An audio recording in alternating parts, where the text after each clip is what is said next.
Ryan, everybody knows kind of what you've been through injury-wise, but to get that first start finally after everything this past week, kind of what did that mean to you as far as your journey is concerned? It meant a lot. I was very excited out there. It was a very emotional game for me because I battled through a lot. So getting that first start and getting to go out there with my brothers, it was a good time. So they were saying your nickname is Trouble. Yeah. Like, where did that nickname come from? I got that nickname back in high school. It originally didn't start so much as in football trouble. It was kind of a little outside trouble, but it it came onto the field though. You ever lost trouble on the field? Yeah, yes sir. Ryan, speaking on the injury thing, Mm-hmm. I mean, I know that it's something you can kind of look back upon and look at it as kind of a victory, so to speak, for what you've come through. Was there ever a point of maybe lightheartedness with you, Claw, and medical staff, where you're like, I'm sick of seeing you guys. Like I'm tired of being here. I'm tired of getting to know you guys because it's almost ridiculous how much you've had to deal with since you've been here. I wouldn't say that, but it's almost like me and the training staff, we got a good relationship, obviously. So, but it's like they build. It's kind of like when I go in there, like if I go through an injury or whatever, it's like they want to see me get back on the field. They know what I can do.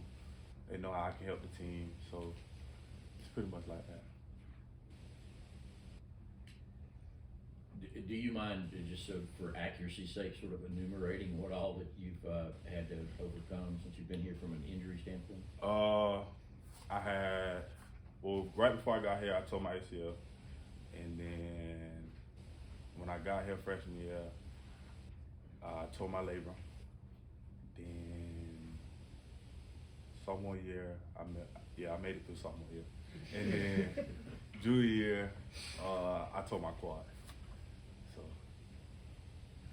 Can you talk a bit about your role as a leader since you've been here for a while?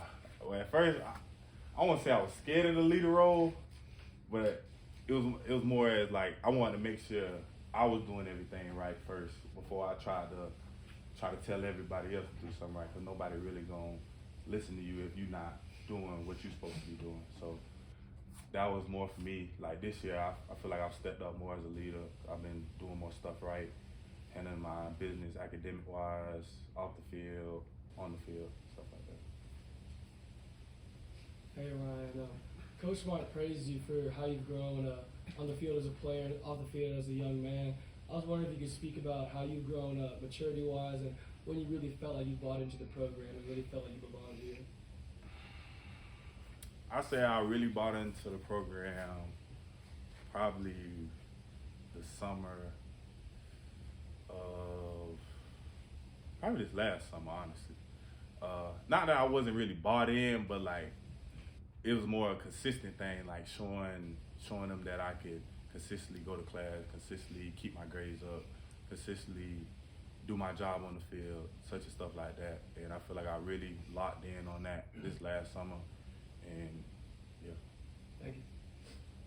Ryan, Coach would tell us a story about you back in 2020. He said you came to his office and said you were about ready to pack it in. Yeah. I don't know if it was the injuries or whatnot, but you recall that meeting and what Coach Smart did to help convince you to, hey, stay the course.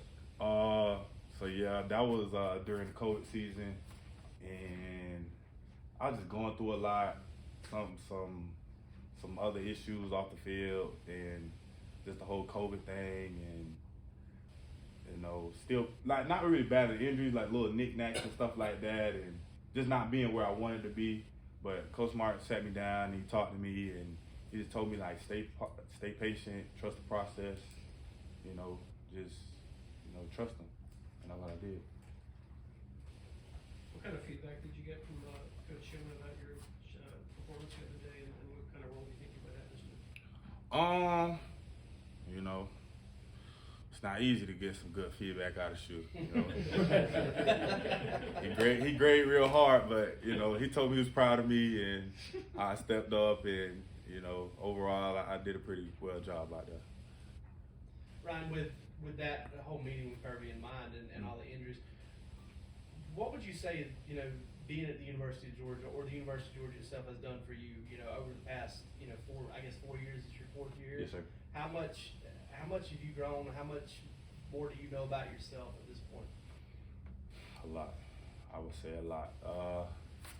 I've grown a lot. I feel like I said before, like off the field, on the field, I try to take like everything they say, and I take it into consideration, like whether it's academics or it might even be just like a quote, and I might like just lock in, write it down in my notebook, like taking extra notes, watching extra film, just like really locking in on everything I need to do well.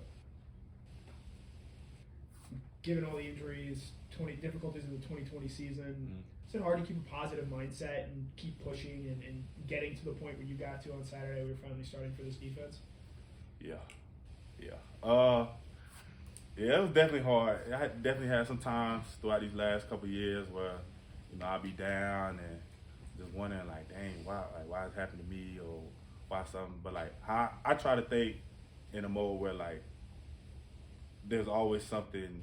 Your situation can always be worse. There's always somebody in a worse situation. So like, yeah, I battle some injuries. It's people at other schools who've had more injuries than me. You know, and they battle back. So I just look at it like that.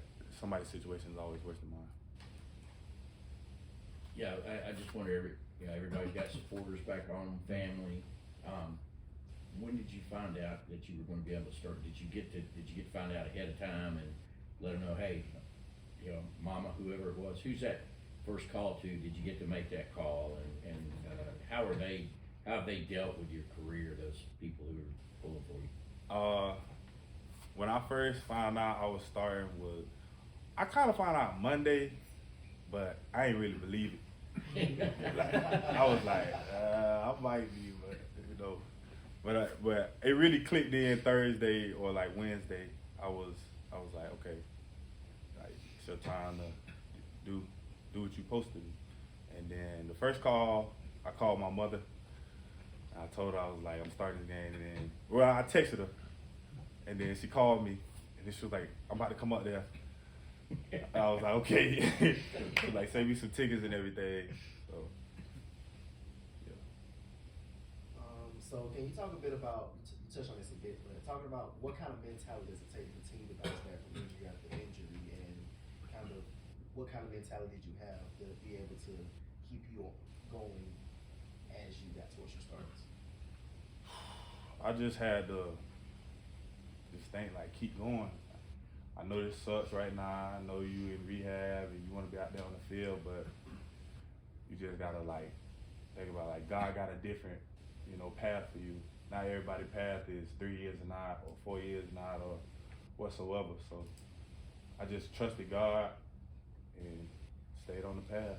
And pretty much talking to my mother every day. She sent me prayers and she constantly texts me and reassures me that like I'm doing good and just stay focused and keep doing what I'm supposed to be doing. You and Darnell share the number 0. Do y'all ever talk about that? Yes. And what's the reason behind you having the number 0? So Darnell likes to call me Lil O, but I call him Lil O because I'm older. But everybody likes to call him Big O, and then they start trying to call me Lil O, but I don't like it. I told him. But yeah. What's the meaning behind 0? So originally I had 12, and I was like, I'm not really feeling this number. So then I started thinking of a new number, and then they introduced that 0 will be available now. And I was like, all right, if I get 0, I was like, if I get 0, we're gonna have 0 problems out there. We're gonna have 0 busts, 0 missed tackles. That's my goal, to have 0 busts out there, 0 missed tackles, just eliminate all mistakes. 0 injuries? Yes, sir. Got time for 2 more? Yeah, Ryan, I know, I think Tresman may have had as many injuries just about as you have. I mean, you guys play the same position. Mm-hmm. How much commiseration has there been, I guess, and support maybe too among you two guys through this whole thing? Well, you know, me and Trez, we usually get hurt around the same time, which is crazy. So we be in the training room together. So me and Trey's relationship is like real good. We hang out outside of football all the time. But the relationship that we built, it kind of like it both gave us confidence. Like we both reassured each other like we both gonna be straight. We both good. You know, just stick to the path and trust God. Yeah, starting next to Jamon on Saturday, how did he sort of help you get acclimated, make sure, you know, hey, game's not moving too fast, and really helping lead that linebacker room, really this defense? Oh yeah, my boy Pop. Pop was just giving me confidence all throughout the week. You know, anytime I made a play during practice, he's like, "Yeah, trouble, go," all this other stuff. Like, you know, Pop did a good job of like reassuring me that like I was made to be out there. You know, I was supposed to be out there. All right, Ryan, thank you. Thank you, Ryan, Ryan. what's your mama's name? Melinda.